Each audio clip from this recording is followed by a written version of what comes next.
Every week I give you vocabulary words, and this is your first set. They're pretty easy this week because I like to start with success, and you already know many of them. The first is buy. Buy means two, like that wonderful bicycle that has two wheels, or being biracial. The next is try, like triple, or a triangle that has three angles on it.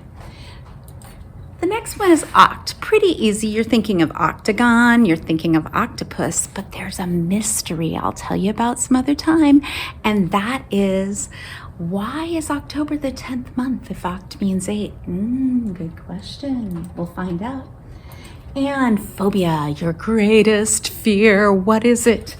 Mine is rats. I'm so afraid of rats and mice, I cannot begin to tell you.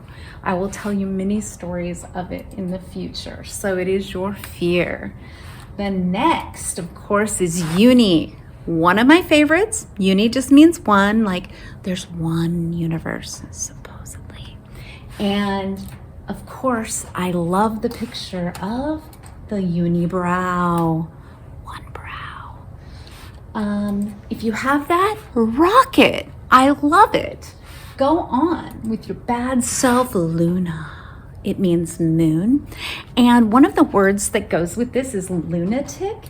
And I find that kind of interesting because there is the theory, and it's actually been founded to be true, that people go kind of crazy or lunatics at the sign of the full moon. Luna, Luna. Mono, one. My favorite word that starts with mono is monotone. If you just talk in one tone. Oops, that was two. So monotone, monologue, something that one does by themselves. We know the monorail only runs on one rail downtown Seattle. Sub, under or below, like a submarine or a subway. You even think kind of like of a substitute. They are below the person who was supposed to do the thing originally. So you can think of a million words now that actually have sub in it, or verbs, whatever you want. Hydro, water. You gotta hydrate. Hydrogen, you know that has water because you're such awesome biologists. Aqua, oh yeah, water. It means water. Oh, I used my favorite example of water, Aquaman. That's Jason Momoa right there.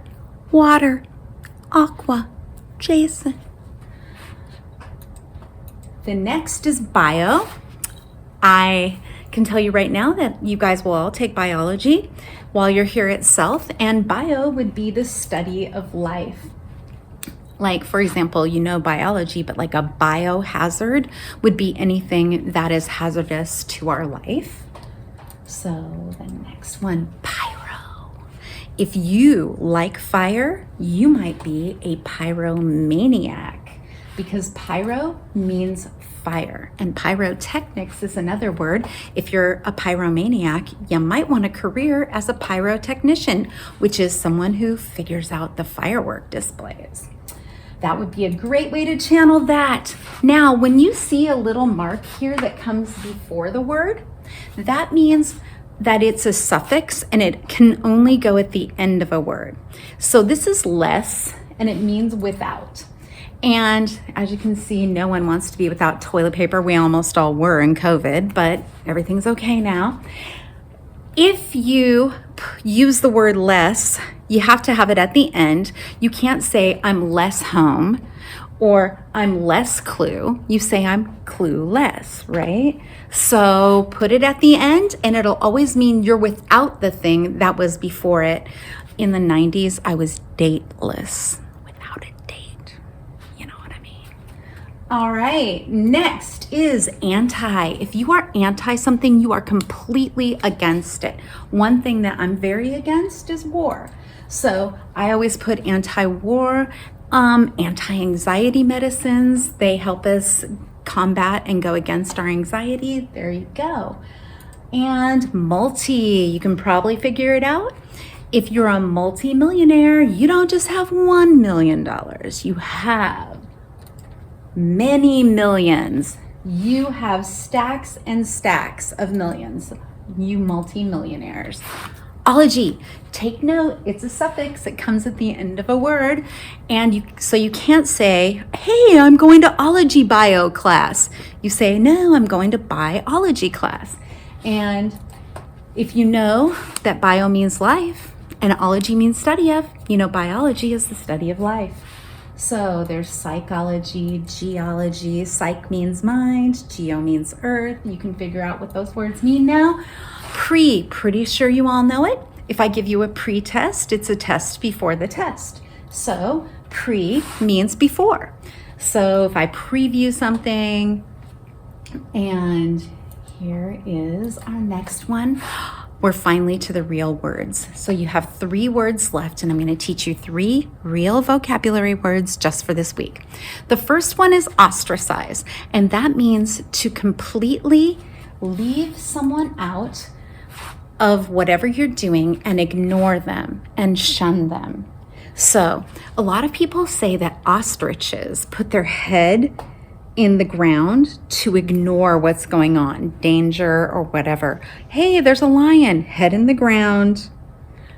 Pretty soon, the kid is hurt, but he was avoiding the danger by ostracizing himself from it. So ostracize is just to ignore. Think of that ostrich with his head in the ground trying to ignore everything. But often it's really what we do when we're just leaving someone out. The next one is concur. It just means I agree. So here's what I want you to do. I want you to try this word out at home. So anytime someone wants you to say yes, just say I concur or I agree and see what they're thinking.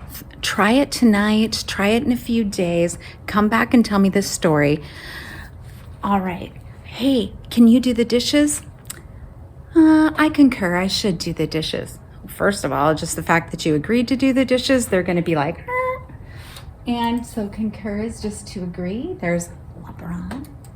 And here's my favorite one, cacophony. Okay, you know how crows make a ton of noise? They say, caw-caw, caw-caw. So I want you to imagine a bunch of crows and they've just seen something crazy and they're all going wild and making that horrible kind of crow noise. Caw-caw! That is what a cacophony is. So cacophony is a loud, bad, icky noise that you just don't like. So the neighbors had their music on really loud and it was causing a huge cacophony in the entire neighborhood. It was just like, ah, ah. Mostly, I want you to see the crows, think the word caw-caw, and then you're gonna get cacophony. So now you get to review these words on Quizlet yourself, and that's what you're gonna be doing in what they call the asynchronous time, the time that we're not together. I hope that you will practice these, and I'll do some review with you when we're together.